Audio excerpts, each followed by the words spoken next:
Okay, there we go. All right, so everything is streaming. Looks like it's good to go. Hopefully, nothing weird happens in this one that's been happening recently. But let's just jump right into it. My name is Mr. Barden. I do a lot of videos like this for my students, taking a course here. And basically, what I'm going to be going through today, it says it in the thumbnail and the title, but it's going to be using on-screen buttons and sliders in order to control your playback of sounds using the P5 library and the tone library. So just real quick, I have another set of videos. I usually end up remaking these every year, just in case anything changes or updates, and just to help keep myself up to date on all of the information. So if you enjoy the video or you learn something useful, feel free to give it like, subscribe, all that YouTube stuff. And if anything just doesn't make any sense at all, put that down in a comment. I love responding to those whenever they are relevant. So real quick, I'm just going to kind of jump right into this. I've got the tone library already loaded up into P5, and essentially you just have to take this line of HTML code and replace the one that is linking to the P5 sound library.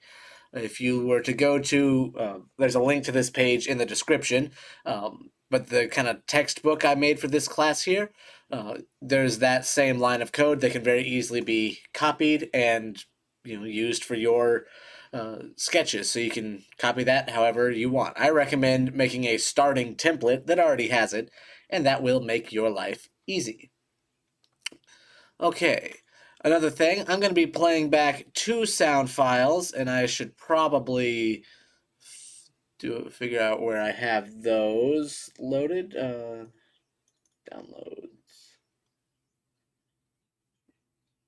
Here's some. Okay. But I've got another link in the description right here under the additional resources tab of this page. There are in the sound section. Where are we? Samples for projects. You can go in and find a bunch of free samples for you to use. I'm gonna go just back up to here and back into my sketch. So I'm gonna real quickly go through just loading stuff up, getting a basic playback going, and from there. So I'm gonna stick 2 sound files into my sketch. I'm not gonna bother putting them in a folder or anything. I'm just going to upload a file, and I'm gonna use you and you, these 2. Oop. Stick them right there. Okay, and now we need the preload function, and this will again load up all of the files we want to use before the rest of our sketch does anything. So what I'm going to be doing, let me just close out that extra window there. There we are. Is I'm going to start off by making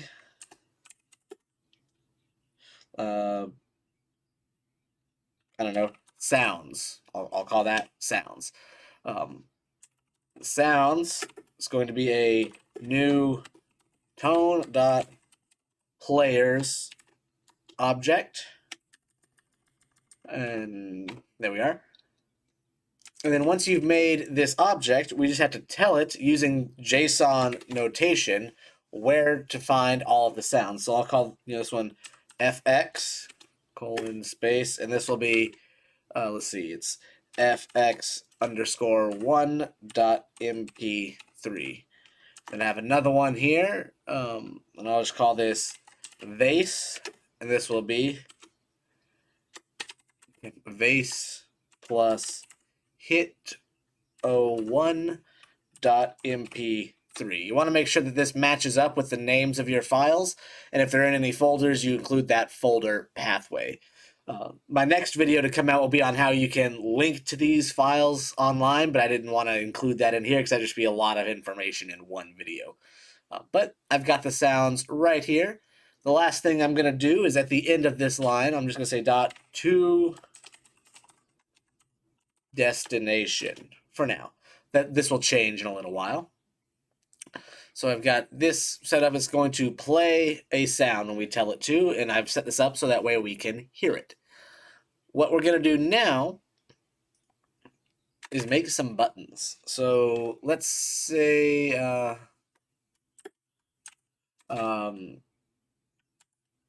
beep and bonk. I'm going to name them that. Why not? So beep is going to be become the result of the create button function. And what that argument we're going to need for there is the label that we're going to stick onto this. One moment, though. Echo, stop. I didn't realize my timer was so close to going off. That's what I get for doing these live. But just as a string, this is whatever text you want to have appear on your button. So this will be my fun beep. And then I'll say bonk equals create button. And I'll call this, I don't know, smash. Why not? And if we were to run this, actually, you'll now see these two buttons down here. Now, they won't do anything, but we can make them do something. So what we can do is, now that we've made the buttons, we can just refer to them by name. Beep.position is a method. So I'll just say, I don't know, 100, 150. Why not? And then I'll go down here and I'll start with the same.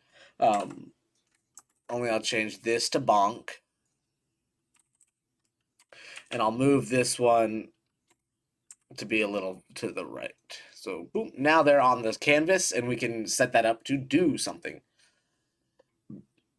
I do want to point out that, again, a lot of this is here in the textbook. So if you kind of jump into this, creating sounds and kind of scroll towards the bottom, it starts just with some ways that you can set up the playback of sounds in general, how you can map that to different keyboard keys and things like that. Really, all you need is this little bit of code right here. But again, we can use buttons. And we've already used the position method right here, but there's a useful one here, and that is just the mouse pressed method. And all we have to do is say beep dot mouse pressed. Excuse me. And then we give it the name of a callback function, which we haven't made yet. So I'll call this playback one. Sure, why not? And then I'm just going to copy this. This will be very creatively playback two and bonk.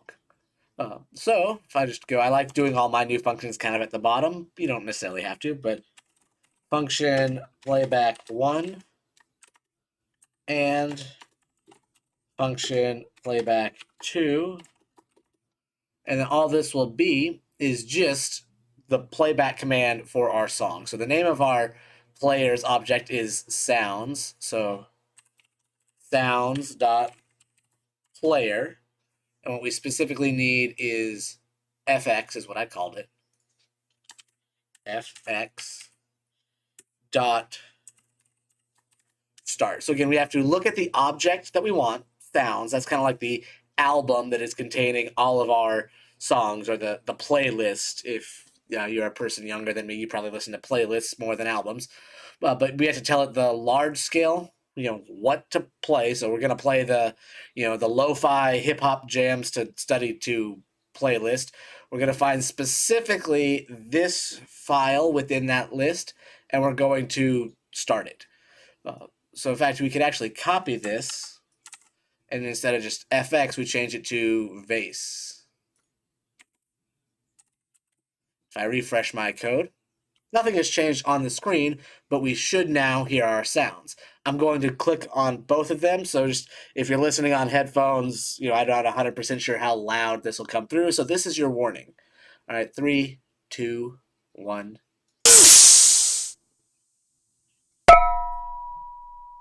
There. So you should have heard those. The little light blinked up on my computer, but at the very least, the microphone will have picked up some stuff coming out of my speakers. But now each button has a function that it can achieve, and you can specify whatever you want with your buttons.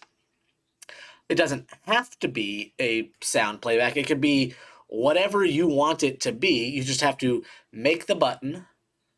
All right, so create the button. You have to tell it where you want it to be, otherwise it'll just be off the canvas, so you may not see it. And then you have to tell it what to do when it's pressed. And I do all of these things in that same order every time. So whenever I have a button, and you're looking at my code, you can expect to see these 3 lines here pretty much in this order and at that point. You can do a little bit of stuff with styling and things, but I honestly never do. I just kind of leave them the same. So that's the first part, all right? That is you're just playing a sound back with an on-screen button. The last thing I'm going to meet, and I've got, again, some more code here that's showing this off, but the last thing I'm going to do is doing some things with a slider. And for that, I'm going to pull up an audio effect. I'll get more into this in a dedicated video just for audio effects and the signal pathways. Actually, this graphic is out of date. It's now to destination and destination output, but whatever. Just know that if you look at that, that's a new thing. But a lot of the similar stuff is going to be happening with a slider. So let's do this.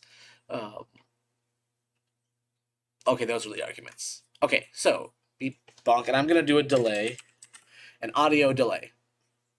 So that's pretty straightforward. In my setup function, I'm just gonna say delay equals new tone.feedback delay, and I'll just make sure I got all those capitals in the right spot. Yep.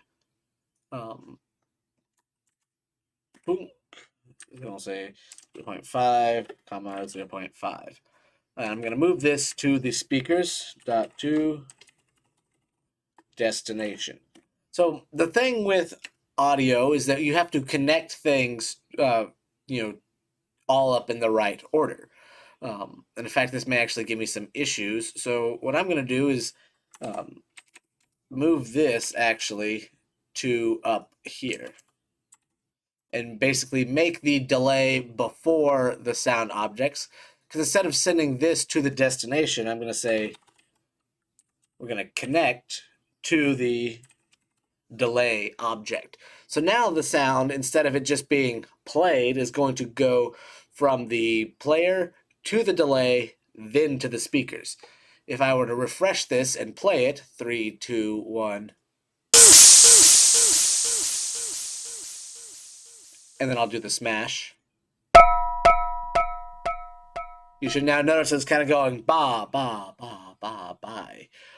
So now that is the effect of this delay bit, and we'll get way more into detail with that in a future video. Don't worry if you're not exactly sure what this is doing. We'll get to that. Just know that we are sending the output of the sounds object into the input of the delay, and then the output of that is going to the destination like we were doing before. So now, and again, I have this code right here that I'm kind of using as a basis for this. Don't necessarily have to, but it could be very useful for you. But basically, all we're going to do is make a slider, same kind of stuff right there, and refer to some aspects of that. So I'm going to make a slider. Whoop. And last but not least, I'll just call this delay slider. All right. Did I say slider or slide? Slide. Equals create slider. And then this gets a few arguments right here that I'm just going to pull up just to be safe. So basically, you'll notice that there are 4 arguments right here. And they control a few things. That's essentially the minimum, the maximum, the default value, and then the the step size, essentially. Um, do I mention that in this page? Actually, I'm not seeing it.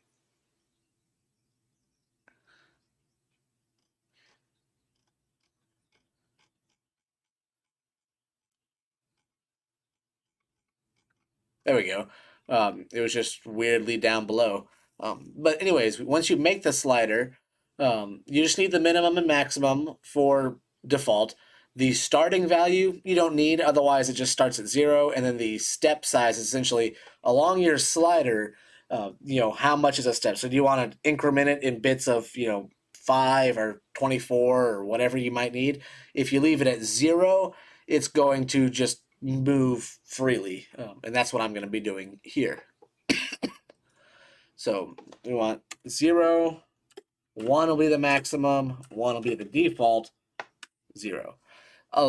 It'll depend on your effect whether or not you want this number to change. And again, we'll get into that as we go. Okay, so I've got my slider. We can say del slide dot position equals actually that should be a method.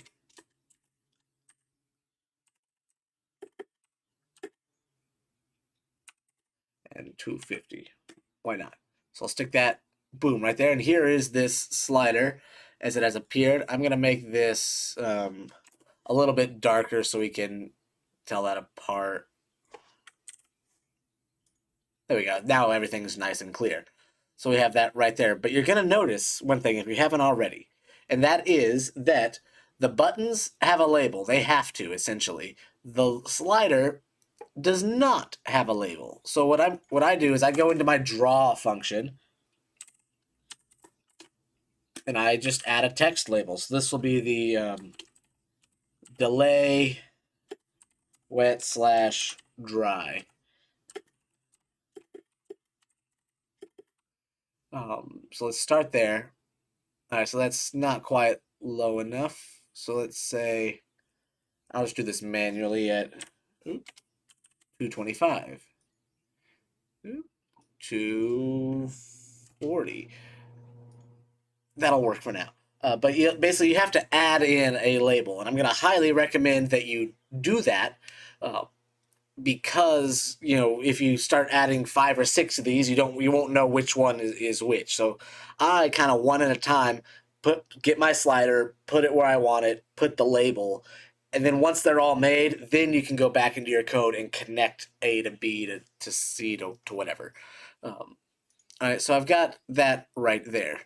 The last thing we need to do is start adding some stuff into our slider. Make it so that one thing controls another. And again, I'm kind of going through a lot of this, and here's some more code here to illustrate that. But basically, what I'm going to be doing, if you wanted to find it in the exact same code, was on this audio effects page is this first one right here. And that is creating kind of the wet dry mix. My name is a little better in this code than it is on this one I'm doing right here.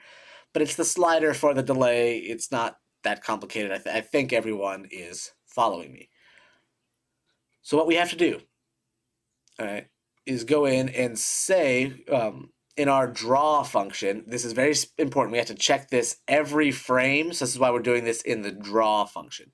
We have to talk to our object and then the parameter of it. Again, I'm going to have a whole dedicated video so you can find all of the parameters for your effects, but you can look more into effects like reverb and delay and things like that down here if you really want to.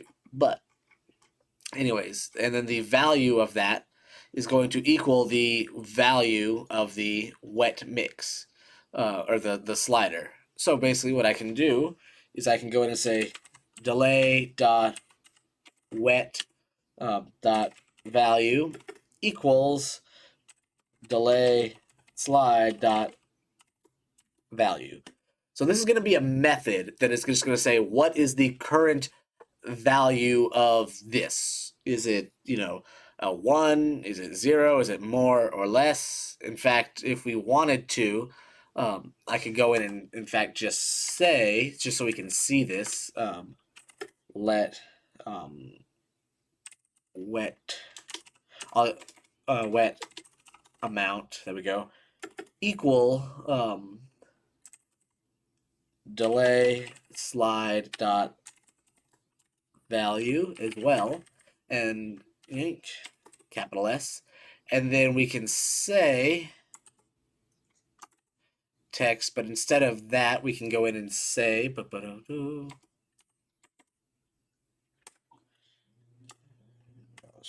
bracket bracket. We can say whatever's inside of there percent.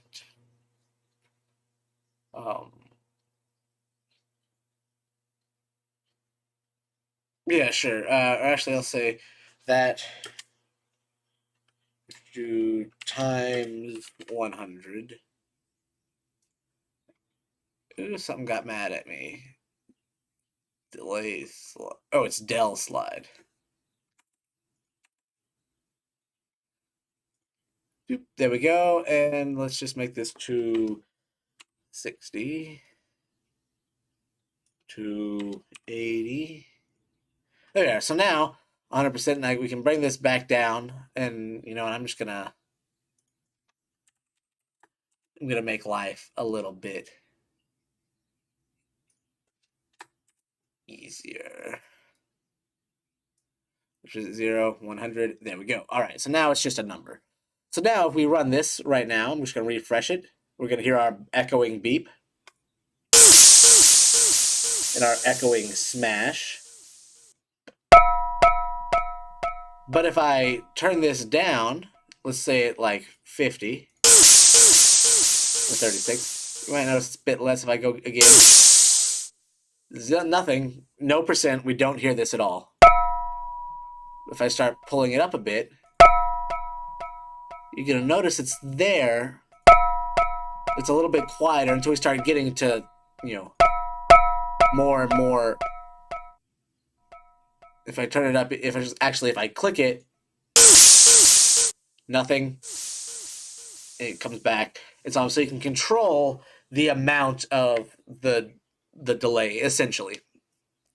Again, I'm not gonna go too in depth into effects right now. Again, if you want to learn more about that, follow the links in the textbook to here. What I wanted to show was that you can make buttons and sliders and have them do whatever. In the case of buttons, to kind of wrap this up, you have to make the button and give it a label to start with. This could be whatever you want, but this is what's going to be displayed on the button, and it's also what's going to dictate the width of the button. You notice that fun beep is a little bit longer than smash, so that could be important there if you have to play around with sizes. You have to give them a position if you want it on the canvas. Otherwise, it's just going to appear below the canvas, which may not be a bad thing, but if you're wanting to display your canvas and have people interact with it, you need to put them on the screen. And then specify what happens when the mouse presses it, when you click on the button. And to do that, you're just making a callback function. And these are going to be really simple, which is just right here. In the case of this playback, it was just play this one sound. There you go. For a slider, you have to make the slider, and you have to tell it, what, the parameters of it, give it a position. You have to give it a separate value or a separate line of code for the text portion to give it a label. So don't forget that. And you essentially just have to go into whatever you want to control. In this case, I'm using properties of the delay object, or the feedback delay if I wanted to get specific. But this could essentially be any variable you can control right here. So if I wanted to, make another variable and display it and change it, I could do that with the slider. You just have to set it to the slider dot value method. Again, I'll break this down a little bit more in a separate video. But then now I also just added this into text here so you can see how this changes as opposed to just hearing it. But again, you can use this for whatever you want. It doesn't have to be sound playback, which is why I didn't really go too much into it.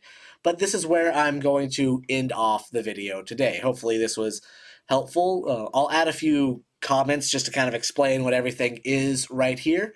But again, if you learned something or you enjoyed it, feel free to give a like, subscribe, comment, all the blah, blah, blah YouTube stuff. It does help out. I do appreciate it. And I'm going to end it right here. There's my button. All right. Everyone have a great day, and I'll see you all the next